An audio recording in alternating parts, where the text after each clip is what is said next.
Invito a las señoras senadores a tomar asiento.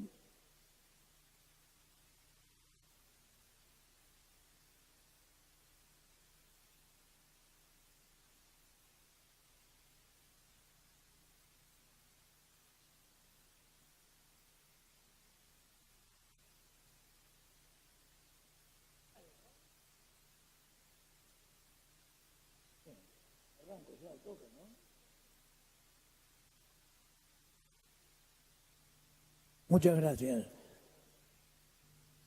De conformidad con lo establecido por la Ley 12.654 y existiendo quórum constitucional, a tal efecto declaro abierta la primera sesión especial del 147 periodo legislativo.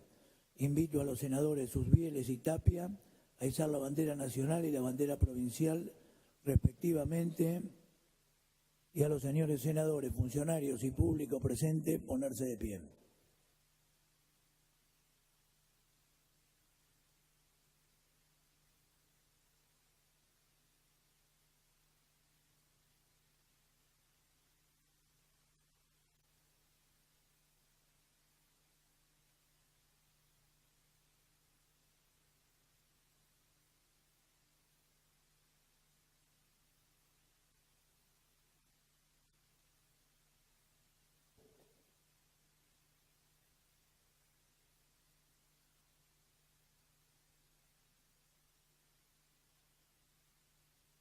Bueno, muchas gracias.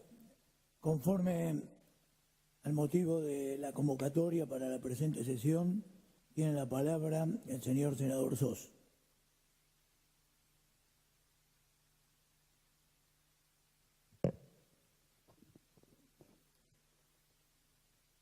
Gracias, señor presidente.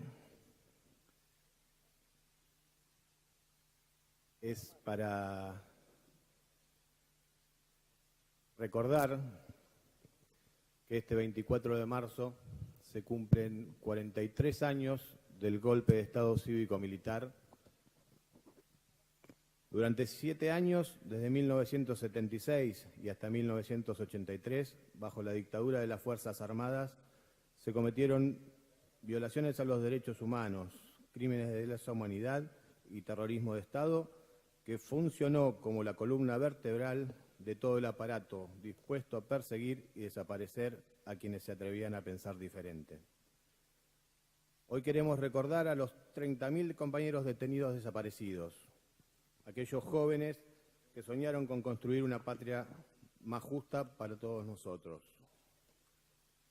Queremos, señor presidente, agradecer a las madres y abuelas de Plaza de Mayo, porque su lucha constante fue un faro de luz durante los años más oscuros de nuestra historia. Su reclamo por memoria, verdad y justicia se convirtió en referencia mundial por el respeto de los derechos humanos en este siglo. Por eso, señor presidente, creemos que la memoria es un valor indispensable para la sociedad, porque nos permite actuar con conciencia y en consecuencia. La verdad nos permite saber qué es lo que realmente pasó, y la justicia, como parte de los 3 poderes del Estado, es la herramienta con la que podemos conocer la verdad y juzgar a aquellos que cometieron los crímenes más atroces durante los años de dictadura en nuestra querida Argentina.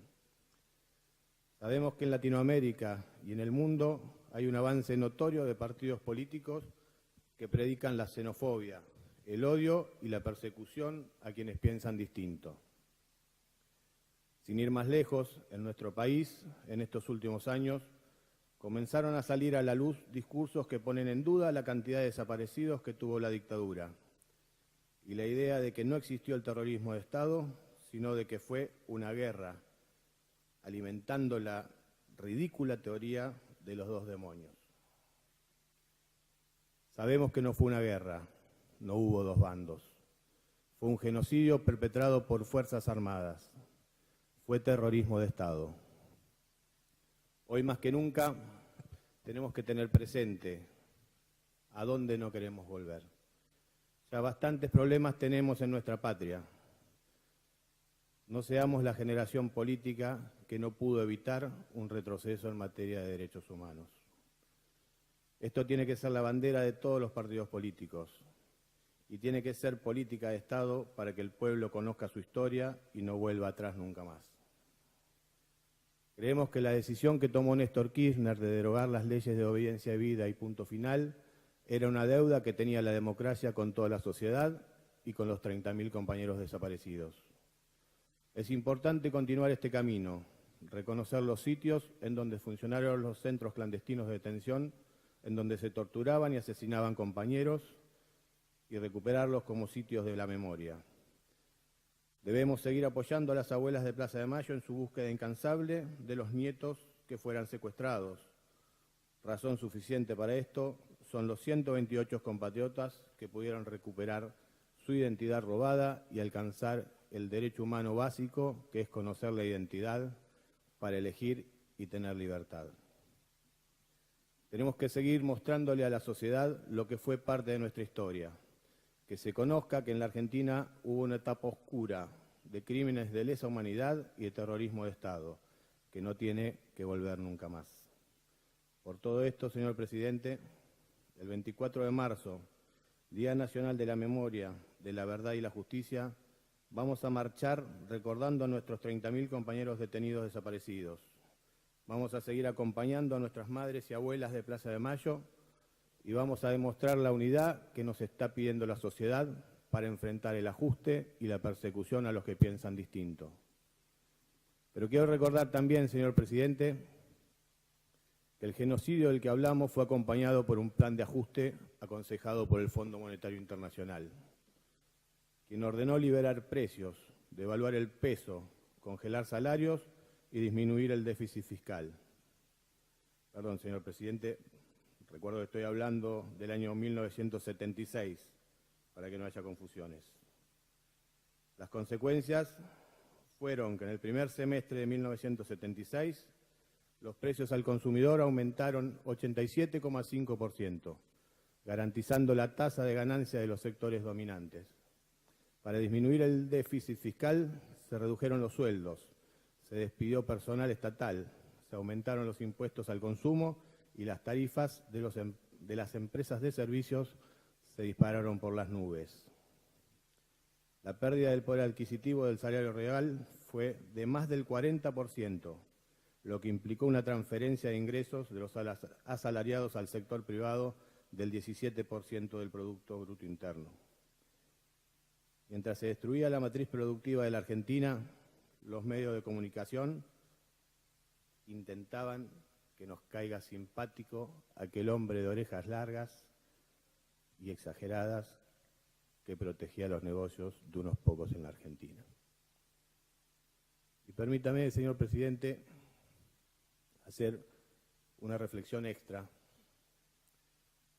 porque el objetivo de aquellos tiempos, cuando se desaparecían compañeros, militantes políticos, pensadores, era acallar voces que se iban a oponer o se oponían naturalmente al plan orquestado para Latinoamérica. Y acallaron con muerte, con desapariciones. Yo quiero hoy, señor presidente y compañeros legisladores, que hagamos un ejercicio de reflexión, porque obviamente que fue brutal esa dictadura y ese método para callar. Pero tenemos que estar muy alertas, porque en los tiempos modernos, para la región, para Latinoamérica, podría estar ejecutándose un plan moderno, inteligente, para callar voces. Por eso digo que estemos muy alertas como representantes del pueblo cada vez que se construye un discurso único por medios concentrados de comunicación, que estemos muy alertas cada vez que se procesa a un dirigente político, que estemos muy alertas cada vez que se procesa a un dirigente sindical, a un intendente o a un militante de la política. La democracia se basa en la pluralidad de voces y nuestra obligación es estar sumamente alerta a que esto no se pueda callar por ninguna forma moderna de sometimiento. Muchas gracias, señor presidente.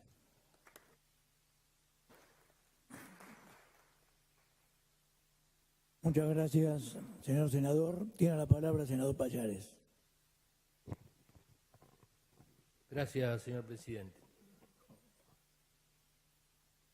Hace 43 años, un nuevo golpe de Estado derrocaba el gobierno constitucional que con el 62% de los votos había triunfado 3 años antes, en 1973. Se iniciaba así la última y más sangrienta dictadura militar de nuestra historia, cerrando un ciclo comenzado el 6 de septiembre de 1930 con el derrocamiento del entonces presidente Hipólito Yrigoyen. Argentina no había sido la excepción en un continente latinoamericano sacudido por la inestabilidad política, muchas veces promovida desde los centros de poder mundial. No hemos de olvidar el papel jugado por las potencias extranjeras en el derrocamiento del general Perón en 1955, ni la doctrina de seguridad nacional impulsada desde el norte hegemónico con la excusa, la burda excusa del comunismo en la Argentina y en Latinoamérica, que solo era para afianzar la dominación sobre nuestros países, procurando convertir así las Fuerzas Armadas latinoamericanas en instrumento de una política neocolonial. Poco antes de su muerte, el general Perón había insistido en la necesidad de la unión nacional. Pensaba que un país dividido por grietas y rencores malgastaba sus energías en enfrentamientos inútiles y esto era pasto fácil de la dominación extranjera. Pensaba también, como muchas veces advirtió proféticamente, que un nuevo golpe de Estado iría acompañado de un baño de sangre y lamentablemente no se equivocó. Hemos dicho en otras oportunidades que aquel golpe tuvo una finalidad muy clara: arrasar las conquistas sociales e instaurar a sangre y fuego un modelo al servicio de las minorías concentradas de aquel momento. Se trataba de volver al viejo país colonial, agroexportador y para pocos, en donde las grandes mayorías pudieran expresarse y de esta manera sojuzgar a través del terrorismo de Estado a las minorías que en ese momento eran representadas simplemente por los trabajadores. La dictadura militar no vaciló en apelar a los métodos más aberrantes de represión ilegal, como el secuestro, la tortura, el asesinato, la apropiación de niños, el saqueo de campos en los campos de concentración clandestinos, la desaparición forzada, el exterminio sobre todo de los cuadros políticos, sindicales y estudiantiles. Y vaya que hay ejemplos de todo ello. Desde hace un tiempo se pretende introducir en una discusión estéril el tema de la cantidad de muertos o desaparecidos, como si una cifra menor a 30.000 representara algún tipo de atenuación ante tantos aberrantes crímenes, como si esto fuera un tema para sacar cuentas. Hubo en aquellos momentos oprobiosos, por supuesto, un grupo de argentinas y argentinos que supieron enfrentar valientemente ese terror impuesto. Las madres y abuelas, los organismos de derechos humanos y el movimiento obrero organizado que promovió la resistencia obrera desde en aquel momento la CGT Brasil. Estos ejemplos de lucha sirvieron de inspiración para que nuestra patria recuperara el camino de la paz, la democracia, la memoria, la verdad y la justicia. En los años transcurridos hubo muchos hitos que marcaron ese camino. El informe de la CONADEP, el juicio a las juntas, los juicios por la verdad, la inconstitucionalidad de las leyes de punto final y obediencia debida, y el juzgamiento y condena a los represores. Hubo también retrocesos, pero hoy podemos hacer en conjunto un balance positivo, sin olvidar las deudas que todavía tenemos como sociedad, sobre todo la clase política, y sobre todo con los sectores más humildes.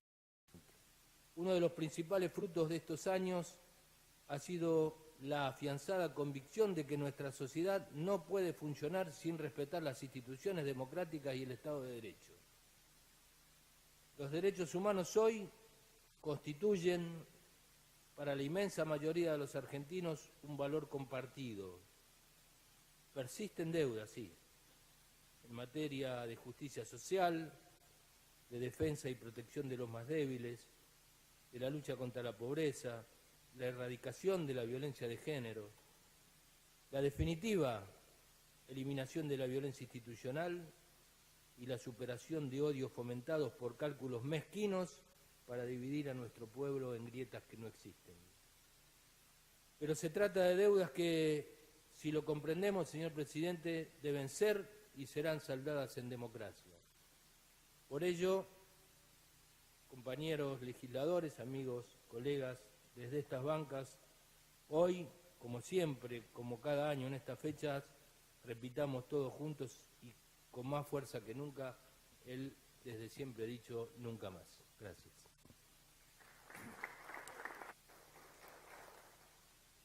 Muchas gracias, senador. Tiene la palabra el senador Traverso. Gracias, señor presidente.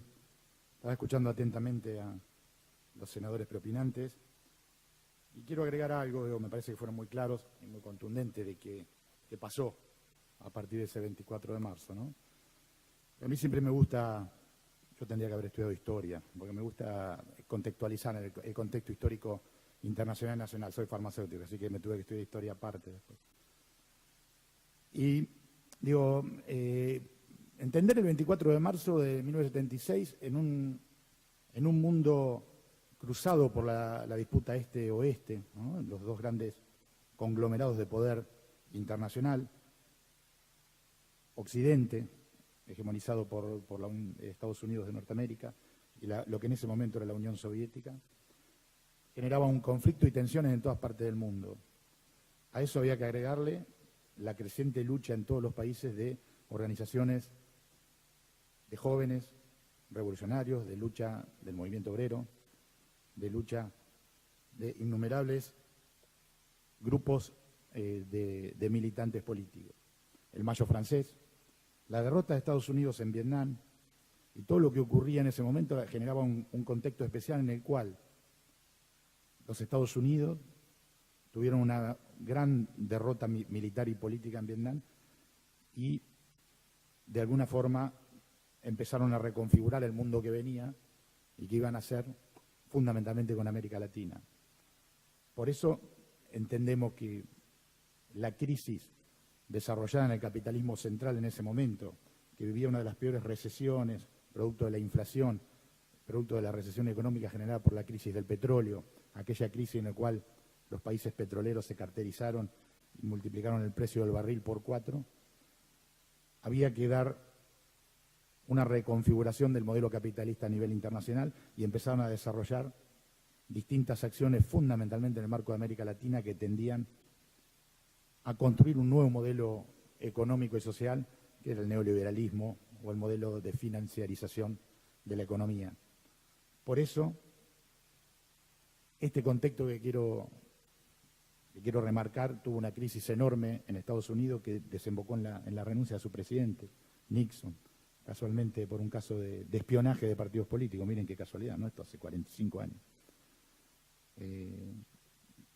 El presidente Nixon tuvo que renunciar por un caso de espionaje político. Qué cosa, ¿no? En ese marco se crearon la Escuela de las Américas. Yo creo que no hace falta aclararlo, pero tener en claro que se estaba diseñando un plan económico, social y productivo, y para eso había que tener un aliado estratégico en el cono sur, que eran las Fuerzas Armadas o los ejércitos que venían desarrollándose en esos países. Se llamó Plan Cóndor. Y su primera gran batalla de fuego fue el derrocamiento de Salvador Allende el 11 de septiembre de 1973, con terribles costos políticos, humanos, para un pueblo hermano como Chile. Es ahí en el momento donde se empieza a ver un cambio en la estrategia del capitalismo central, fundamentalmente del gobierno de los Estados Unidos hacia América Latina. Y en la Argentina estábamos viviendo un periodo bastante especial porque estábamos recobrando una plena democracia, ¿no? 18 años de proscripción de General Perón, volviendo al país.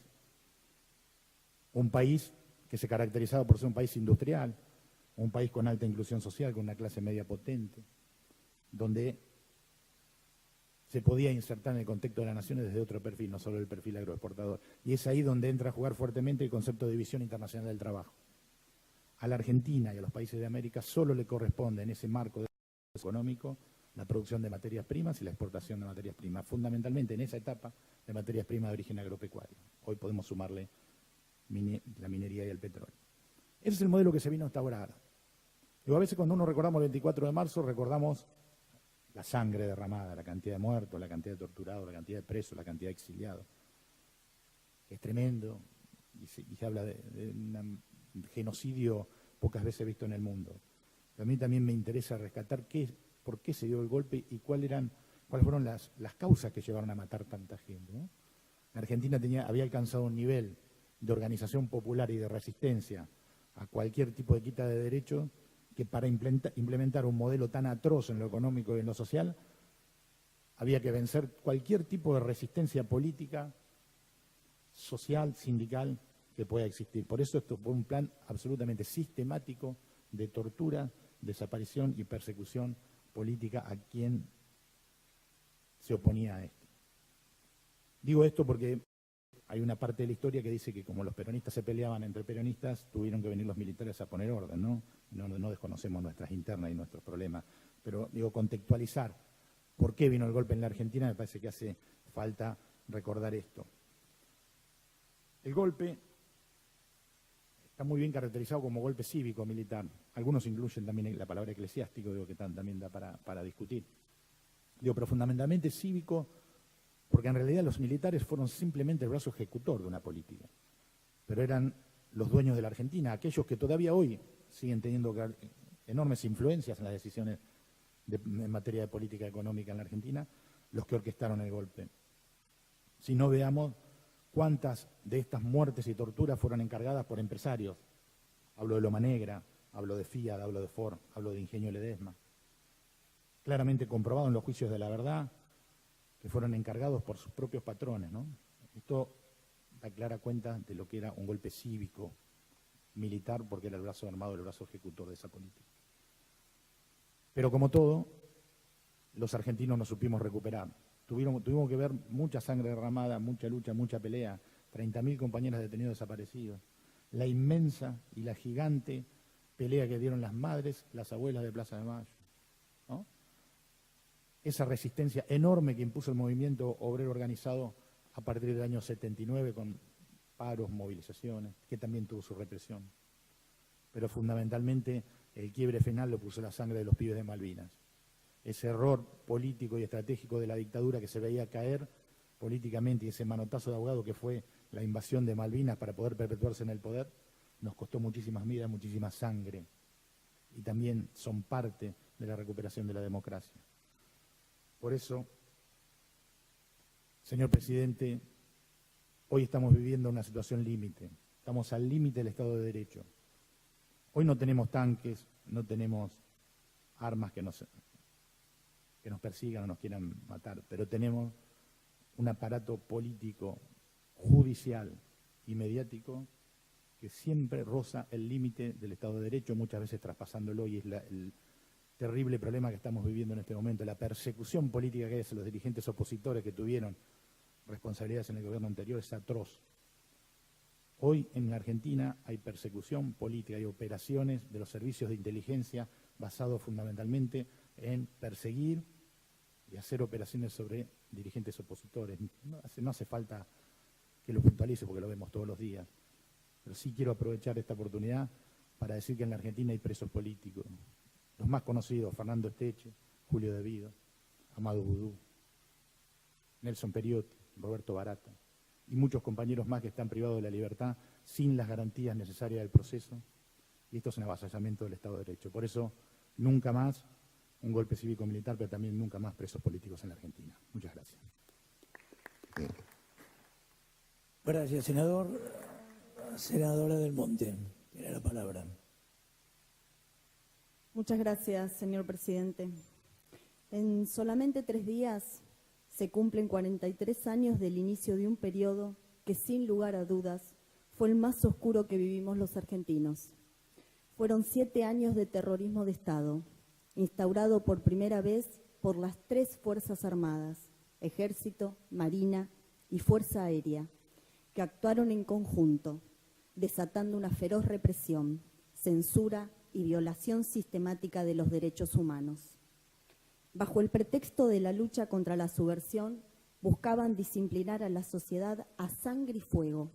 Sufrimos exilios, silencios y la innumerable cantidad de muertes y desapariciones de hombres y mujeres que, bajo sus convicciones, luchaban por la democracia y el país. Sumado a ello, llevó consigo el vaciamiento de empresas públicas, la destrucción de gran parte del aparato productivo del país y un endeudamiento feroz. Fueron años donde nos invadió la violencia en todos los planos de la vida cotidiana. Fue un mecanismo perverso de sometimiento, persecución e intento de perpetuarse en el poder que ilegalmente le arrebataron al pueblo. Disolvieron el Congreso y las legislaturas, intervinieron sindicatos, prohibieron la actividad política partidaria y nos mintieron con una guerra injustificada. Ese nefasto 24 de marzo de 1976, yo solo tenía 3 años, y ese año fue cuando mis padres tomaron las